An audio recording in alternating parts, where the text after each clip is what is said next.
Ok, alors, le livre de Soi, chapitre 7, on commence, mais juste avant, j'ai une petite aparté à faire à propos du chapitre 6, parce que j'avais oublié de mentionner quelque chose, ou en fait, je sais même pas si j'étais au courant à ce moment-là, au moment d'avoir filmé la vidéo, mais il y a une partie dans le chapitre 6 où notre personnage, Soi, rencontre une jeune femme qui est prisonnière de la glace, puis il tombe un peu sous son charme. En tout cas, c'est un moment assez particulier, assez étrange qui est dissonant du reste du chapitre, qui a pas vraiment sa place à cet endroit-là, mais c'était une image intéressante en tout cas, puis c'était le sujet de quand même des très belles descriptions. Puis j'ai réalisé que c'était directement inspiré d'un auteur de fantastique du siècle d'avant, donc aux alentours de la fin 1800, même début 1900 si je me trompe pas.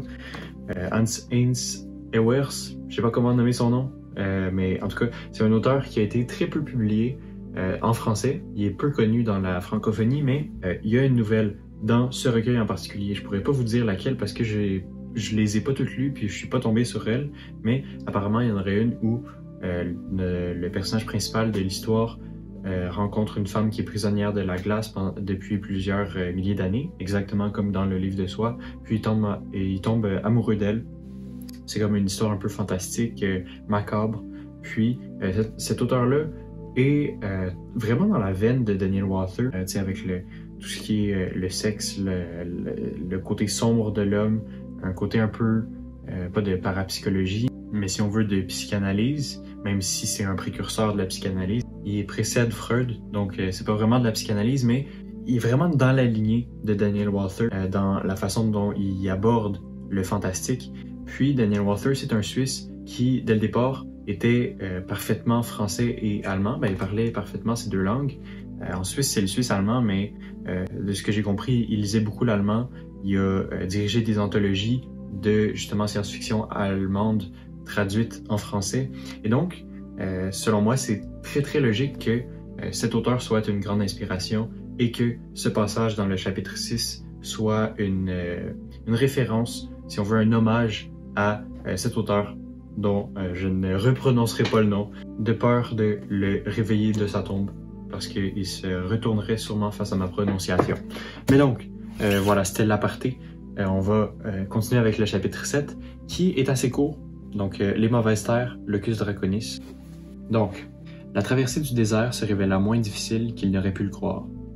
Les racontars des chamans et des autres bavards rencontrés en cours de route et interrogés avec plus ou moins de bienveillance avaient grandement exagéré et ses dimensions et ses périls. Donc ici, c'est un détail qui rajoute beaucoup de réalisme à l'histoire. C'est intéressant parce que ça détonne un petit peu avec l'angle assez exagéré des descriptions précédentes, puis du reste de l'histoire de façon générale. Mais ici, on tempère un peu la situation en disant que la traversée est moins difficile, en premier, puis, en plus, les racontars des chamans et des autres bavards rencontrés en cours de route étaient plus ou moins exacts. Donc, ils étaient plus intenses que ce qu'ils ont réellement vécu. Ce qui est la première fois dans le texte, là, je pense qu'on tempère autant les choses. Donc, c'est juste un détail intéressant. Est-ce que ça veut dire quelque chose dans le contexte du reste du chapitre? C'est ce qu'on va voir. Mais il y a quand même un certain, je vais me contenter de dire ça pour l'instant, là, il y a un certain seuil qui est franchi, qui est particulier, où on s'en va vers une histoire qui soudainement devient un peu plus scientifique, alors que les personnages s'enfoncent dans le marécage Locus Draconis. Et donc voilà, ici je passe beaucoup de mots parce que c'est un passage où les personnages rencontrent une autre tribu, si on veut, et il leur pose des questions à travers le langage des gestes pour retrouver le si, ils veulent savoir si ils l'auraient vu. Et donc, voilà. Au bout d'un moment, on en revint au vieux langage universel des gestes, le tout ponctué de quelques mots aisément compréhensibles. Loin, cavalier, jeune fille, captive, récompense. Ici aussi, ça rajoute du réalisme, mais sans la touche de tempérance qui détenait le passage précédent. Il faut comprendre que c'est un détail qui n'était pas nécessaire de dire que les personnages se comprennent pas à travers toutes les langues qu'ils connaissent. C'était pas nécessaire de dire qu'ils fonctionnent par le langage universel des gestes, excusez-moi. Mais ça rajoute du réalisme comme tout à l'heure. Ces faux jetons commencent à m'agacer, dit Dorn.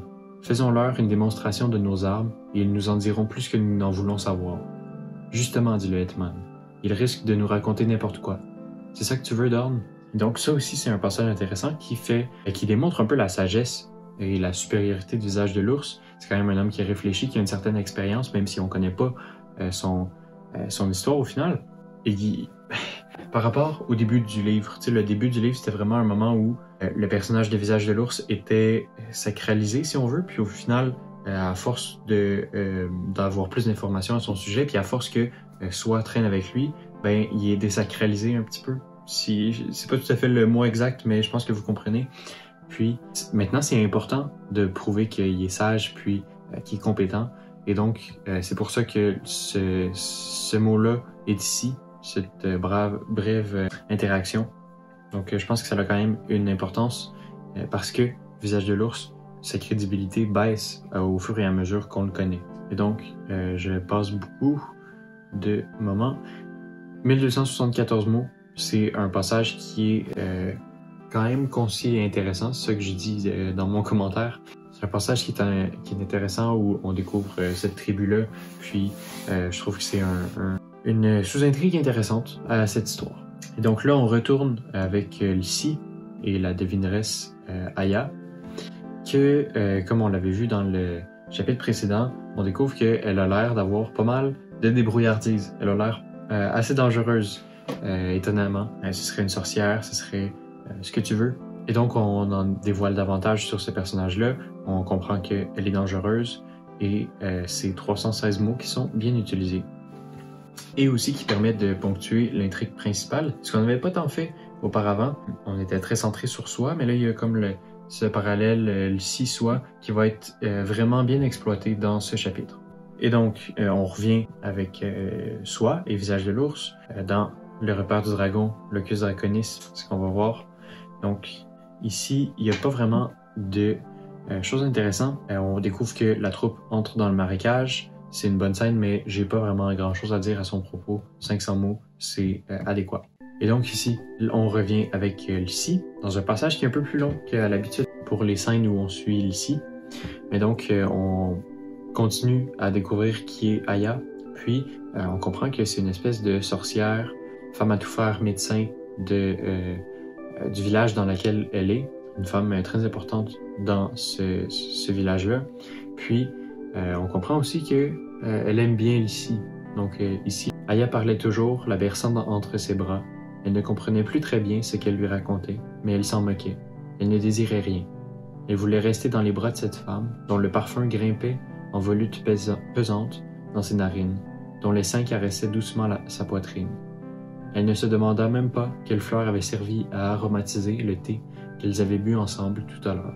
Donc on comprend que Lissi a été un peu manipulée pour être dans les bras de Aya, et c'est une façon plus ou moins subtile d'expliquer pourquoi Lissi agit comme ça, ici de dire le thé était aromatisé avec des fleurs particulières. Je suis pas particulièrement convaincu de l'effet parce que on nous explique, ça devient très explicite là, dans le sens où on nous explique vraiment pourquoi est-ce que Lissi agit comme ça. Je sais pas si c'était nécessaire, mais en même temps, je peux pas vraiment critiquer ce passage-là. Donc voilà, c'est à vous à voir si ça fonctionne ou si ça fonctionne pas. Personnellement, ça l'a un peu accroché. 467 mots, puis on comprend que Aya, c'est un personnage dangereux, comme j'avais dit tout à l'heure. On revient avec Soi. Puis ici, j'ai juste un petit passage sur lequel j'ai accroché aussi. Qu'est-ce qui te fait dire ça, mon frère? Ironisa Dorn. Donc l'interaction est pas tant importante, mais le mot ironisa, je préconise vraiment une approche où on décrit la situation. On ne fait pas un commentaire sur la situation lorsqu'on utilise des mots comme ça. Dit, donc c'est dire, siffler, crier, peu importe. Il y a plein de mots pour expliquer qui parle. Mais le mot ironisa, ça fait vraiment ça émet un jugement en fait.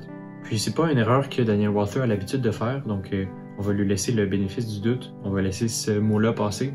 Mais voilà, faut faire attention à pas utiliser ce genre de mots-là parce que ça crée c'est vraiment un commentaire en fait que dit l'auteur ou le narrateur face à la situation. Et d'habitude, c'est pas quelque chose qu'on cherche à faire. dans une histoire de fiction. Et donc voilà, l'interaction était pas si importante. C'est quand même un passage de 374 mots, donc c'est pas grand-chose. Mais ici, il y a quelque chose d'important. Dehors est le mal, avait dit le grand serpent. Dehors est le dragon. Et voici le dragon qui vient vers nous, sans cracher de flammes. Pas encore. Donc ça nous met en haleine pour la prochaine scène. Vous comprendrez que le dragon, ça va être une situation intéressante. On sait pas trop ce qu'est le dragon réellement. Est-ce que c'est un vrai dragon? Est-ce que ça ne l'est pas? Ça nous met en haleine donc. Puis ça fait un bon rappel au dogme de la citadelle qui demeure dans l'esprit de soi, même longtemps après l'avoir quitté. Et donc, voilà, on approche encore la question de la religion avec pas mal d'intérêt. Selon moi, c'est l'un des thèmes principaux de l'histoire. Je pense que rendu où on en est, là, on peut l'affirmer avec pas mal de certitude. Mais en tout cas, on retourne à Elsie. Maintenant, Elsie ne pouvait s'empêcher de laisser couler ses larmes. Cela lui dénouait le cœur et le ventre de pleurer ainsi, sans retenue. Maintenant, elle était presque honteuse de ce qui s'était passé entre elle et Aya. Elle gisait entièrement nue dans l'alcôve, entre la paroi et Aya. La devineresse, toute dévêtue également, dormait la bouche entr'ouverte. Elle était prisonnière de cette femme, de ces hommes, et de ce village et de cette steppe. Et donc ici, on peut souvent dire de Daniel Walther qu'il se soucie pas vraiment des femmes, les considère pas mal comme des objets. C'est un reproche qui est assez légitime, je dirais. On a déjà vu certains passages qui étaient plutôt douteux. Mais ici, étonnamment, le personnage de Elsie est un peu plus psychologiquement recherché avec cette description-là, où on explique un peu plus ce qu'elle ressent. Ça pardonne pas le machisme qui était dans les passages précédents et ceux qui vont suivre aussi, parce que ça va continuer à être assez... les femmes sont vues d'un point de vue assez négatif dans l'histoire, là, dans toute la trilogie à vrai dire. Mais ici c'était intéressant, c'est quand même un passage qui là aussi était réaliste, était pertinent je pense. Donc voilà, un petit passage de 104 mots, la description était importante, je pense que c'est vraiment une bonne scène. Vu de plus près, le dragon était une masse de métal grisâtre, semée de paquets d'herbes aquatiques. Une sorte de dôme brillant le surmontait, et il montrait par derrière une grande hélice placée verticalement dans une cage de métal plus sombre. Et donc ça, c'est une excellente entrée en matière pour nous faire comprendre que le dragon est en fait un engin volant. Donc est-ce que c'est une fusée? Est-ce que c'est un hélicoptère? Est-ce que c'est un avion? C'est pas clair encore, mais on comprend que le dragon n'est pas réellement un dragon, mais c'est ainsi que le perçoivent Soi et Visage de l'ours, c'est donc comme ça qu'il va être décrit. Donc ça fonctionne plutôt bien. Les deux silhouettes s'étaient dressées, et ils virent que c'étaient bien des hommes, mais revêtus d'étranges oripeaux qui paraissaient taillés dans un tissu au reflet métallique. Et donc là, on parle des gens qui sortent de ce fameux dragon. Les nouveaux venus pataugèrent un instant dans l'eau verdâtre du marécage, avant de prendre pied sur la terre ferme. Ils marquèrent une pause et regardèrent autour d'eux. Ils avaient la tête prise dans une sorte de casque dont le devant seul était transparent, et dans leurs mains, ils tenaient des armes qui ressemblaient curieusement aux flingos. Donc là, l'image est vraiment marquante, mais on la décrit pas plus. Donc c'est une description qui est brève puis qui donne seulement l'information qui est nécessaire. Et c'est intéressant de voir que même si Daniel Walther est capable de faire des descriptions qui sont très poignantes, avec des visuels intéressants, mais là ici il veut pas briser le rythme de son histoire, et donc la description est extrêmement brève. Et je pense que ça fonctionnait bien, puis ça démontrait l'adresse de Daniel Walther dans le cas de cette petite scène. Donc 294 mots, on retourne à Elsie. Donc il y a vraiment beaucoup d'aller-retour entre les deux histoires. Ça va très vite et ça permet justement de complémenter l'histoire la partie où on suit Soi et Visage de l'ours, qui va très vite, où on est en plein milieu d'une scène d'action, mais on entrecoupe Elsie et Soi. Donc ces deux histoires-là sont entrecoupées plus rapidement alors que la scène est plus rapide. Et donc ce passage-là, 188 mots, on suit Elsie, j'ai rien à dire. Celui-là, j'ai un truc à dire. Sans doute vous imaginez-vous que nous sommes des pauvres primitifs, confis dans leur superstition. Voyez nos armes, elles valent bien les vôtres. Et nous savons nous en servir, croyez-moi. Et donc, ça c'est Soi qui s'adresse aux deux nouveaux personnages qui sortent du dragon. Et on voit que Soi gagne en confiance. C'est vraiment pas une phrase qu'il aurait dit au départ alors qu'il se fait sauver par au moment où il quitte la citadelle, ni c'est pas non plus quelque chose qu'il aurait dit alors qu'il est dans la citadelle. Donc c'est vraiment, on voit que Soi s'émancipe peu à peu, il gagne en confiance, puis voilà, ça fait partie du voyage du héros, là, clairement. Donc c'est intéressant de voir ça, puis de voir l'évolution du personnage peu à peu. Et donc, 184 mots, j'ai rien d'autre à dire. Ici, ouais, c'est ça, on retourne encore avec Soi. Donc, il n'y a pas de passage où on est avec Lcy, ici. Locus Draconis, le repère du dragon. Toute légende a un fond de vérité, se dit-il une nouvelle fois. Le tout est de savoir qui invente ces légendes et qui les fait voyager à travers le monde. Savoir si les légendes embellissent, travestissent, dissimulent ou protègent la vérité. Sont-elles l'écrin ou le masque, la tarne-cape ou le bouclier? Et ça, c'est une belle réflexion, très bien amenée, d'un Soi qui comprend de mieux en mieux ce qui se passe et ça s'agit. Donc encore une fois, l'émancipation du personnage est présente, est assez claire et c'est beau à voir. 639 mots, on est introduit à un nouveau personnage qui va être important ici. Je vais juste le mentionner, là, le Docteur Fail, qui est un docteur qui fait partie du peuple qui vient de Faraway, la lune dont on avait déjà abordé l'existence il y a quelques chapitres de cela. Et donc voilà, je vais juste décrire ce qui vient d'arriver là. Dans le marécage, il rencontre le dragon.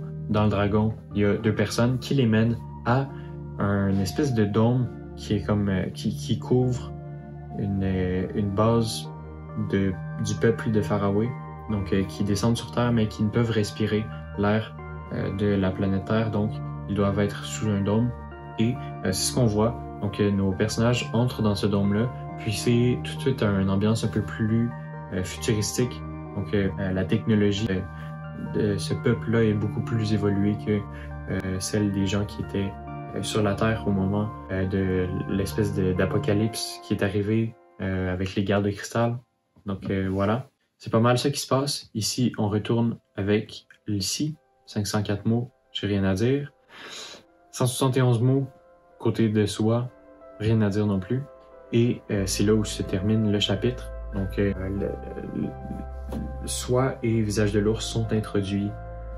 Soi, Visage de l'Ours et toute leur troupe sont introduits à ce dôme-là. Puis on comprend qu'ils auraient été un peu manipulés pour se rendre là. On les aurait forcés à s'y rendre parce qu'apparemment ils sont d'un certain intérêt, mais ça reste encore très mystérieux.